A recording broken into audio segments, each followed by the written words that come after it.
All right. Hey, everyone. Welcome back. Today, we are tackling a topic that I think is super relatable. It's all about relationship red flags. So we're going to go through each of these signs one by one, and I think it's going to be super insightful. I think so too, and I think what's really important to note right off the bat is that recognizing these signs doesn't necessarily mean your relationship is doomed. Right. It's not like a death sentence. Totally. It's more about like arming yourself with knowledge. Like think of it as like a relationship checkup. Ooh, I like that. Just like you go to the doctor for a checkup. Preventative care. Exactly. Love it. Okay, so let's jump right in. The first sign that this article talks about is a lack of communication. Okay. And I feel like this was pretty obvious. Yeah. But I think it can be a little bit tricky to kind of distinguish between like normal relationship, like ebbs and flows, Sure. and like an actual communication breakdown. Totally. Like we all have days where we're not super chatty or we don't feel like talking about everything. Absolutely. But it's about the patterns, right? Like if you consistently feel unheard, Yeah. or like your partner's not really listening to you, or they just kind of brush off your concerns, that's a problem. Yeah, I think the brushing off thing is a big one for me. Like when you try to bring something up Uh-huh. and they just kind of change the subject, Oh, yeah, the subject. that's a huge red flag for me. Totally. Or if you feel like you're walking on eggshells, like you can't really be yourself or express yourself openly, Yes. that's another sign that communication's not healthy. All right, let's move on to the next one, which is constant arguing. Okay. Now, I feel like sometimes people think any arguing is bad, Right, like you should never fight. but I don't think that's necessarily true. No, I agree. I think disagreements are totally normal. Yeah. In fact, they can be healthy. Like, it's important to be able to express your different perspectives, but it Right. becomes a problem when it's constant. Right. And especially when it's the same arguments over and over again. The same fights? Yeah, and you're not actually resolving anything. Mm-hmm. It's just like a cycle. Exactly. It's like a broken record, and that's just draining. It's exhausting. It is. And it also usually signals that there are deeper issues that you're not addressing. Right, so it's not really about the surface level argument. Exactly. It's about like what's underneath that. Yeah, like what are the underlying needs or values that aren't being met? Okay, so how do you distinguish between like healthy arguing and unhealthy arguing? That's a good question. I think healthy arguing involves like active listening, Mm-hmm. like really trying to understand your partner's perspective, Right. even if you don't agree with it. Yeah. And then it's about working together to find solutions. It's about like moving forward. Exactly. Okay. All right. The next one, this one's a little bit harder to define. I think no emotional intimacy. Okay. And I think people often confuse this with like physical intimacy. Right, like just cuddling or being physically close. Yeah, but emotional intimacy is something totally different.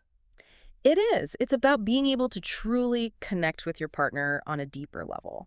Like being vulnerable, sharing your thoughts and feelings, your dreams, your fears. Yeah, like the stuff that you don't necessarily share with everyone. Exactly. It's about feeling safe and seen by your partner. So like knowing someone's favorite color versus knowing like their deepest insecurity. Yeah, that's a good way to put it. Right. Okay. And if you're not feeling that emotional intimacy, Yeah. that can be a sign that something's not quite right. Yeah. It can lead to feeling disconnected and lonely even if you're physically together. Right. Okay, makes sense. Yeah. All right, this next one is super common. Different life goals. And I think this one can be a deal breaker. It definitely can be. Because, it's not just about like, do we both want kids? Right. It goes beyond that. Yeah, it's about like your values, your priorities, your vision for the future. Exactly. Like, do you want to travel the world? Do you want to settle down in a small town? Do you want to climb the corporate ladder? Yeah, Do you want to be an artist? Like, these are big questions. they are. And if you're not on the same page, it can create a lot of conflict and resentment down the road. Totally. So how do you even navigate that? Like, is Yeah. compromise always possible? That's the million-dollar question. Sometimes it is, if it's something small. Mm-hmm.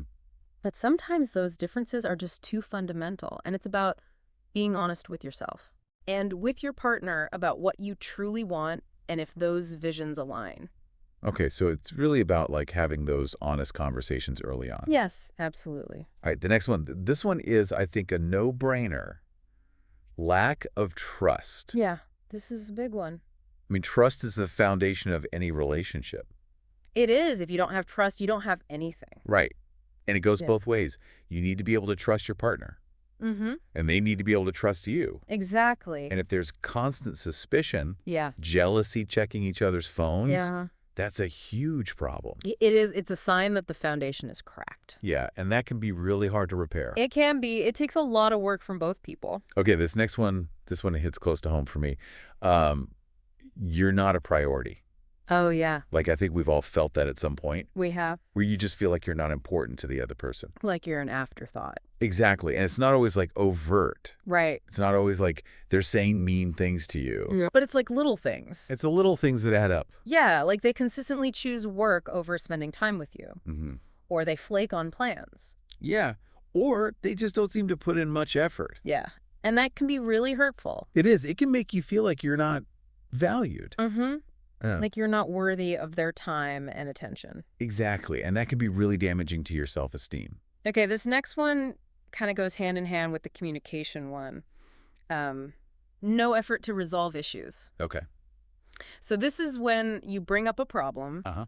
and your partner just kind of shuts down. Yeah, they don't want to talk about it. They make excuses. They blame you. Yeah, or they just don't acknowledge that there's even a problem. Right. Or they say they'll change. Right. But they never actually do. And it just feels like you're the only one who's trying. Exactly. Like you're the only one who's paddling the boat. Yes. And that can be exhausting. It is. And it's also a sign that they're not really invested in the relationship. Right. Because if they were... They would be putting in the effort to fix things. Exactly. Okay. The next one, this one is a little bit more of a feeling, you feel drained. Okay. And I think this is so important because relationships should energize you. You should feel happy and fulfilled. Like not exhausted and depleted. Exactly. So if you're constantly feeling drained after spending time with your partner, that's a big red flag. It is. It means that something's not right. Yeah, and it's not always easy to pinpoint what it is. Right. But it's important to pay attention to your gut feeling. Yeah, your intuition is usually right. All right. We're getting close to the end here. This next one, you're not yourself. Okay.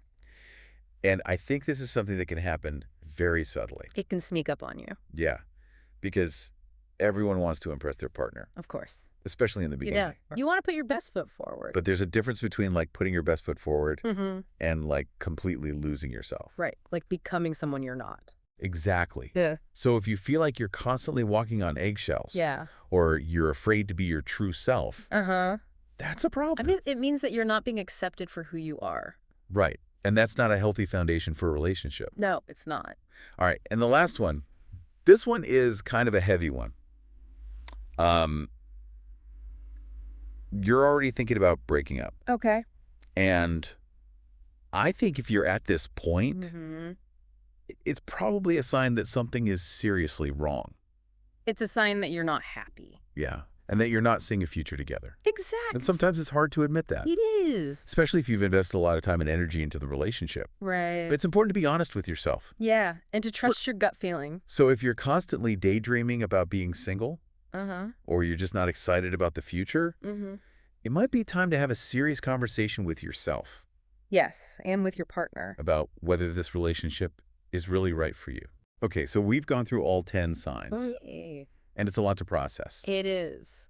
But I think the key takeaway here is that relationships are complex. They are. There's no one-size-fits-all answer. Right, and these signs don't automatically mean that your relationship is over. No, they don't. They're just a sign that something needs to change. Exactly. And it's up to you and your partner Mm-hmm.